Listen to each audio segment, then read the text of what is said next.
El día de hoy hablaremos sobre un tema muy importante como son los linfomas cutáneos primarios. Estos son un grupo heterogéneo de trastornos linfoproliferativos malignos clasificada dentro de los linfomas no Hodgkin. A su vez, son aquellos que inician y predominan en la piel y no presentan afectación extracutánea en el momento del diagnóstico. Estos ocupan el 30% de todos los linfomas, dentro de los cuales los de las células T ocupan el 65% y los de las células B ocupan el 25%. Hay que tener en cuenta que la piel es la segunda localización extraganglionar más frecuente después del tubo digestivo. Iniciaremos con los linfomas de células T, dentro de los cuales el más frecuente, como ya lo mencionamos, es la micosis fungoide, el cual es el linfoma primario por excelencia de la piel y tiene un curso indolente con progresión lenta de años o décadas. Clínicamente se caracteriza en su estadio macular o eczematoso por máculas eritematosas o eritematoescamosas de tamaño variable, no infiltradas y de contornos bien definidos. Se ubican en áreas no expuestas como el tronco y la zona proximal de las extremidades. En el estadio en placas hay una infiltración paulatina de la piel sana o de lesiones previas. Son placas sobrelevadas que se presentan como figuras anulares de centro deprimido, rosado y escamoso, y con un borde rojo intenso. Y finalmente, el estadio tumoral, que se caracteriza por la presencia de nódulos y tumores de tamaño variable y de color rojo intenso o violáceo, de superficie lisa o brillante y de consistencia duroelástica, que generalmente se ulceran y se sobreinfectan. Histopatología de la micosis fungoide. Primeramente, en el estadio macular vamos a tener un infiltrado de linfocitos atípicos con disposición subepidérmica y epidermotropismo. Seguidamente, en el estadio de placas, tendremos un infiltrado linfocitario más denso, dispuesto en banda en la dermis superficial. Hay un intenso epidermotropismo y podemos encontrar microabscesos de Pautrier. Para finalizar, en el estadio tumoral tendremos un infiltrado linfocitario difuso, compuesto por linfocitos grandes y pleomórficos, que ocupan todo el espesor de la dermis. En esta fase no vamos a tener ni epidermotropismo ni microabscesos de Pautrier. En cuanto al inmunofenotipo tenemos los más frecuentes: CD2 positivo, CD3 positivo, CD4 positivo, CD5 positivo, CD45 Rho positivo, CD8 negativo, receptor de células T beta positivo y CD30 negativo. El CD7 se expresa en un tercio de los casos. En la infancia y en la adolescencia es más frecuente la expresión CD8 positivo, TIA1 positivo, CD2 positivo y CD7 negativo. Respecto a la genética, hay un reordenamiento monoclonal del gen gamma del receptor de células T, que se puede encontrar en la fase de placa o de tumor, y menos frecuentemente en los estadios precoces. Como segundo tenemos el síndrome de Sézary, caracterizado por la tríada eritrodermias, polidanopatías y células de Sézary en ganglios linfáticos en piel o en sangre. La clínica va a ser prevalente en el sexo masculino y se va a manifestar en forma de una eritrodermia con descamación fina y muy pruriginosa, queratodermia palmoplantar e implicación de anexos en forma de alopecia y onicodistrofia. Histopatología del síndrome de Sézary. Este se caracteriza por un infiltrado denso en banda en la dermis papilar. Aunado a esto se ven las células de Sézary, que son células T atípicas de gran tamaño con núcleo cerebriforme o convolucionado. El inmunofenotipo más frecuente es CD2 positivo, CD3 positivo, CD4 positivo y CD8 negativo. En cuanto a la inmunogenética, se evidencia el rearreglo clonal del receptor de células T.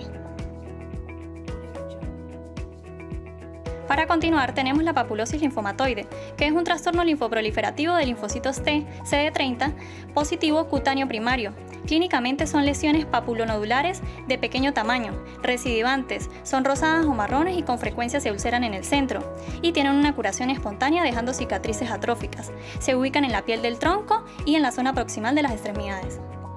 Desde el punto de vista histopatológico, la papulosis linfomatoide se divide en tres tipos. El tipo A o histiocitoide, caracterizado por la presencia de linfocitos grandes y atípicos, acompañados de neutrófilos, histiocitos, eosinófilos y linfocitos pequeños.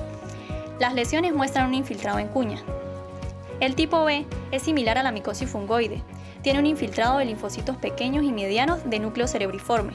Y el tipo C se caracteriza por un denso infiltrado nodular de células grandes y atípicas, entremezcladas con linfocitos pequeños, neutrófilos y eosinófilos. Cabe destacar que este tipo C es similar al tipo A, pero representa más del 50% del infiltrado, simulando un linfoma cutáneo anaplásico de células grandes. El inmunofenotipo de la papulosis linfomatoide es CD3 positivo, CD4 positivo, CD5 positivo, CD8 negativo y CD30 positivo. Las células grandes de los tipos A y C son CD30 positivo y hay pocos casos CD56 positivos. Inmunogenética. Entre un 60 a un 70% muestran reordenamiento clonal del receptor de células T.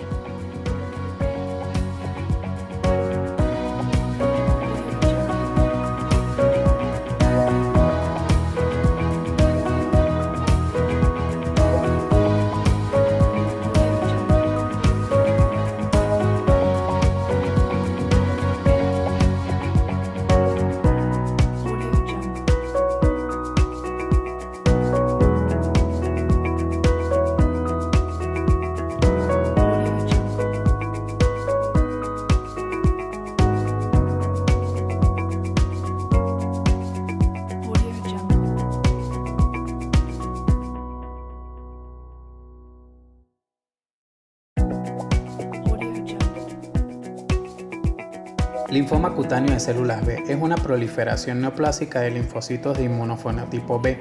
Es menos frecuente que los linfomas de células T, pero se observa con frecuencia en la práctica clínica y muchas veces es infradiagnosticado. Es de neoformación cutánea exclusiva, salvo en algunos casos que ya se mencionarán. Es no dolorosa y de buen pronóstico. En la clasificación de los linfomas de células B tenemos linfoma de la zona marginal. Es un linfoma morfológicamente heterogéneo constituido por linfocitos B pequeños, células de la zona marginal tipo centrocito, tipo monocitoide, células plasmáticas y aislados blastos.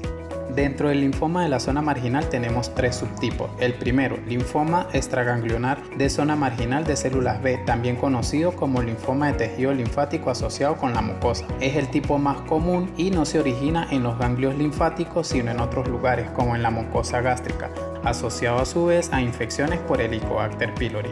El otro subtipo tenemos el linfoma nodal de zona marginal de células B, es muy infrecuente. Y el tercer subtipo, el linfoma esplénico de la zona marginal de células B asociado a la infección del virus de la hepatitis C. La causa del linfoma de la zona marginal se ve por una alteración clonal del gen de las inmunoglobulinas. En los linfomas gástricos se ve asociado por una translocación clásica de los cromosomas 11 y 18. También se ve asociado en aquellos pacientes con la enfermedad de Lyme y en aquellas otras infecciones por otras bacterias como la Chlamydophila pneumoniae y el Campylobacter jejuni. En la clínica de los pacientes con el linfoma de la zona marginal se observan tumores rojos o violáceos indurados de superficie lisa, solitarios o múltiples. Están localizados en el sector proximal de las extremidades, glúteos y tronco. La ulceración es infrecuente, son de crecimiento lento y su pronóstico es excelente. En cuanto a su histopatología, en un corte histológico de piel, en presencia de un linfoma de la zona marginal se observa un patrón nodular o difuso de la dermis reticular sin extensión a la epidermis. Existe variabilidad celular y frecuentes folículos linfoides reactivos con una zona de manto periférica, rodeados por una proliferación de células pequeñas hendidas tipo centrocitos, centroblastos e inmunoblastos. En cuanto al inmunofenotipo, se observa la expresión fenotípica característica de este linfoma, que es el CD20 positivo y CD79A positivo, junto con los otros fenotipos que aquí se mencionan, aunado a la monoclonalidad para inmunoglobulina citoplasmática. Y su tratamiento consiste para las lesiones solitarias, aplicación de radioterapia o exéresis quirúrgica, antibiótico-terapia en caso de infección por bacterias que predispongan su aparición. En las lesiones múltiples se administra clorambucilo e interferón alfa. Se han obtenido buenos resultados con rituximab, que es un anticuerpo monoclonal anti-CD20, bien sea de forma intralesional o sistémica. Para continuar con el linfoma centrofolicular, es un tumor de células neoplásicas del centro folicular conformado por células pequeñas y grandes hendidas que conforman los centrocitos y por células grandes no hendidas que conforman los centroblastos y es de crecimiento lento. Su causa es la translocación cromosómica entre el cromosoma 14 y 18, en el cual intercambian piezas grandes de uno con el otro. En cuanto a la clínica, aparece en adultos con edad promedio de 60 años con lesiones papuloides, placas o tumores nodulares rojos o eritematosos, en general como lesiones únicas y rara vez son múltiples, que predominan en cabeza, cuello y tronco, presentando un pronóstico favorable en la mayoría de los casos. En cuanto a su histopatología, en un corte histológico de un linfoma centrofolicular se caracteriza por una ocupación homogénea de la dermis en forma de nódulos que ocasionalmente se extiende al tejido adiposo, presencia de folículos tumorales compuestos por centrocitos y centroblastos en diferentes proporciones en el centro de la lesión, con un manto mal definido y ausencia de macrófagos en patrón de cielo estrellado. La epidermis suele ser respetada. Frecuentemente este tipo de linfoma se asocia a esclerosis.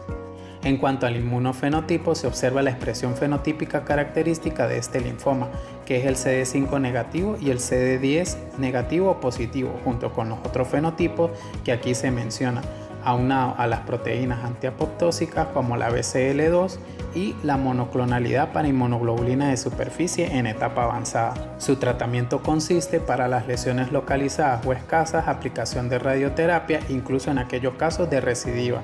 Las antraciclinas como la doxorubicina se usan en lesiones muy extendidas o en progresión extracutánea. El rituximab se ha empleado en forma sistémica o intralesional en series pequeñas de pacientes con buen resultado.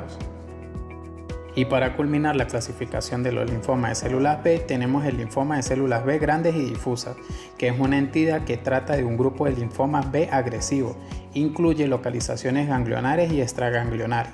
Su causa es el rearreglo clonal del gen de las inmunoglobulinas y una fuerte expresión de la proteína antiapoptósica BCL2. Y más que una causa, es dependiente de la genética del individuo que la expresa. En la clínica, estos pacientes presentan tumores nodulares rojos, azulados, solitarios o agrupados, localizados en una o ambas piernas, de rápido crecimiento. Predominan los mayores de 70 años y, en contraste con los linfomas centrofoliculares, tienen más tendencia a la diseminación extracutánea. En cuanto a su histopatología, en un corte histológico de este linfoma se caracteriza por un infiltrado difuso que ocupa masivamente la dermis reticular, infiltrando el tejido celular subcutáneo subyacente. El tumor está predominantemente constituido por células linfoides B medianas y grandes, cuyos núcleos son del mismo tamaño o más grande que la de los macrófagos normales, con un patrón de crecimiento difuso. En cuanto al inmunofenotipo, se observa la expresión fenotípica característica de este linfoma, que es el CD20 positivo, CD79A positivo y la proteína antiapoptósica BCL2, junto con los otros fenotipos que aquí se mencionan, aunado a la monoclonalidad de inmunoglobulina superficial y citoplasmática. Y su tratamiento consiste para las lesiones localizadas la aplicación de radioterapia, para las lesiones múltiples quimioterapia con el uso de antraciclinas como la doxorubicina o el rituximab de forma sistémica. Recordemos que un diagnóstico precoz y un tratamiento oportuno puede mejorar el pronóstico y la calidad de vida del paciente.